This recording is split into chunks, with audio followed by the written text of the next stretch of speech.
Bonjour à toutes et à tous, j'espère que vous allez bien. Je vous retrouve aujourd'hui pour la vidéo reveal enfin officielle de mon studio, de mon atelier.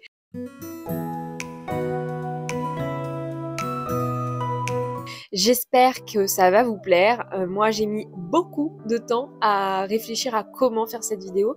Et puis à l'heure à laquelle je la filme, il y a encore un peu de temps avant qu'elle sorte. Donc j'ai pas mal repoussé cette vidéo parce qu'au début je me disais oui mais il y a ça qui va changer, oui mais je sais que j'ai acheté ça et que j'ai envie de mettre ça en place et que j'ai envie de faire ci. Et en fait je me suis rendu compte que si je commençais comme ça, j'allais jamais filmer cette vidéo parce qu'un atelier ça évolue toujours. Donc c'est normal que là maintenant ça ressemble à ça et que je me projette dans un mois en me disant oui mais ça aura changé. Donc peut-être que je vous referai une vidéo dans quelques mois, dans une petite année pour vous montrer l'évolution, tout ça. Mais pour le moment en tout cas on est sur quelque chose d'hyper pratique. On va faire donc ensemble le tour de cet atelier, donc en commençant par ce meuble qui est derrière moi. C'est un espace dans lequel, bon, déjà sur l'étagère du haut on a de la décoration, on a ensuite sur la deuxième étagère tout ce qui va être matériel un petit peu feutre, stylo, aquarelle. On a aussi les presses à tampons, j'ai quelques carnets pleins.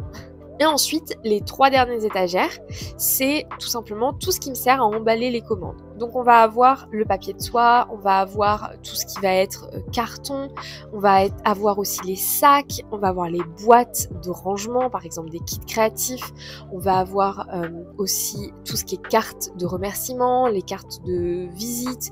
Ensuite, j'ai utilisé ce merveilleux meuble juste à côté, ce meuble en grille que j'ai eu dans la rue, que j'ai trouvé dans la rue, et je m'en servais pour exposer mes kits créatifs. Et en fait je me suis rendu compte que ce meuble était parfait puisqu'il faisait pile 30 cm de large et donc il pouvait accueillir tous mes blocs de papier. C'est donc ce que j'ai fait. Et donc comme vous pouvez le voir sur le côté de ce meuble, j'y ai accroché mon portant à vinyle. Ensuite le grand meuble qu'il y a juste à côté, c'est là où je mets tout mon stock, toutes les boîtes avec... alors déjà il y a tous les cadres, tous les portants, tous les présentoirs, il y a une boîte entière avec tous les présentoirs, il y a les nappes, les choses comme ça, mais il y a aussi les boîtes avec tout mon stock de création, donc les montgolfières tout en haut. On a ensuite les boîtes avec les cartes, les boîtes avec les porte-clés, les suncatchers, les gobelets, les gourdes, etc. Bref, il y a beaucoup de matériel, tout le stock de Noël aussi au dernier étage. Quand on tourne, quand on continue de manière géographique dans la pièce, on a du coup le bureau. Sur le bureau, avant j'avais donc ces grandes étagères là, j'avais rangé pas mal de bazar dessus, pas mal de stock. Et là j'ai voulu vraiment faire de cet espace quelque chose de beaucoup plus lisible et pas faire de cet espace du stockage mais plus... Voilà, quelques boîtes de matériel, mais principalement de la décoration. On a donc tout en haut les tampons bois, des petites boîtes avec des tampons bois effectivement. Mais après, comme vous pouvez le voir, on a mon livre d'or. On va avoir au deuxième étage toutes les petites boîtes avec les sequins, etc. Donc ça, c'est pour la deuxième étagère. La troisième étagère, on va avoir une boîte avec des grandes planches de tampons et de stickers, mais on a surtout tous mes washi tape. Et en second, on a aussi un petit panier avec toutes les perforatrices que j'ai. Encore un peu de déco. Et au dernier étage, on a le reste de mes washi tape, des pinces, tout ce qui est LED et porte-clés. Et ensuite, on a tous les pads d'encre. Donc comme vous pouvez voir, ça me permet d'avoir un espace beaucoup plus clair sur le bureau. Avant, j'avais un bazar monstre. Il y avait très peu de place pour travailler alors que ce bureau est immense. Mais j'avais tendance à vraiment laisser plein de choses. Il y avait tous les stylos, tous les trucs comme ça qui étaient sur ce bureau.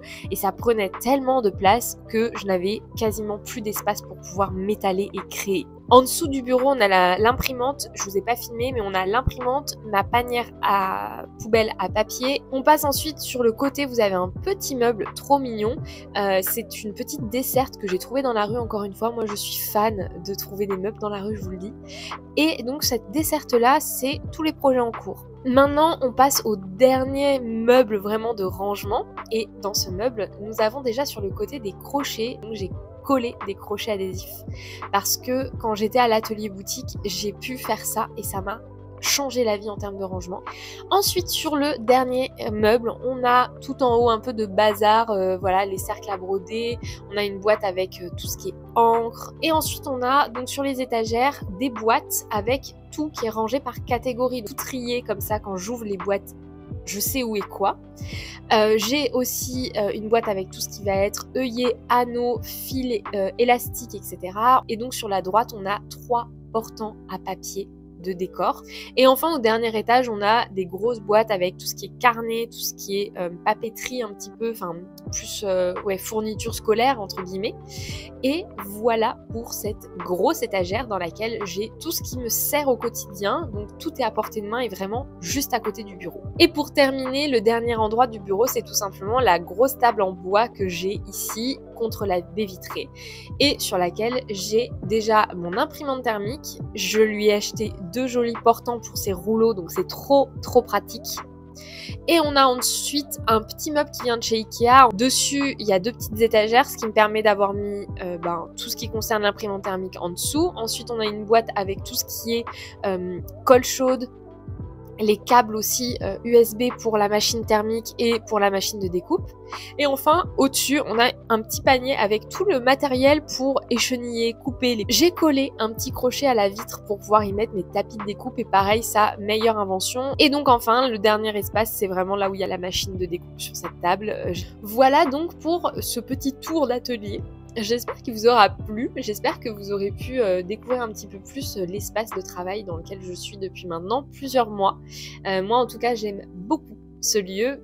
Voilà donc pour cette vidéo studio scrap room tour. J'espère que ça vous aura plu, j'espère que vous aurez pu un petit peu plus en découvrir et n'hésitez pas à me donner en commentaire vos ressentis.